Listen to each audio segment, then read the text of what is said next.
itong maanumalyang mga unprogrammed funds na ito, matagal ng kontrobersyal ito, o ngayon kinukontra sana ni Congressman Chel Jokno. Ay kaya lang ang mga kongresista talagang hindi nila kayang alisin ito. Kasi nagsabi na si PBBM, kailangan niya daw yung unprogrammed funds. Kasi ang unprogrammed funds daw ang pinanggagalingan ng mga pondo para sa mga kalamidad kung kailangan niya na. Kaya lang, ang nangyari kasi sa unprogrammed funds, una ang laki-laki na. Noong 2023 parang 700 billion lang. Noong 2024 parang 800 billion na.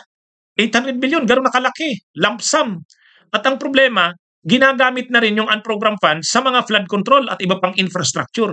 Katulad nung yung 600 million ni Villanueva, eh di ba galing sa unprogrammed funds yun? Ang tanong, sinong nag-approve nun? Alam ba ni Marcos yun?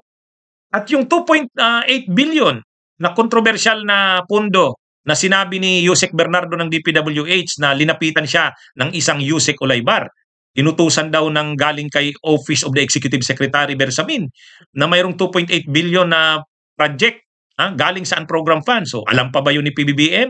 Yun ang problema. Paano niya namomonitor yan? Ang laking pondo nagagamit din sa anomalya tulad ng nakita na natin sa mga nangyayari ngayon. Kaya kinukontra sana ni Congressman Chel Jokno.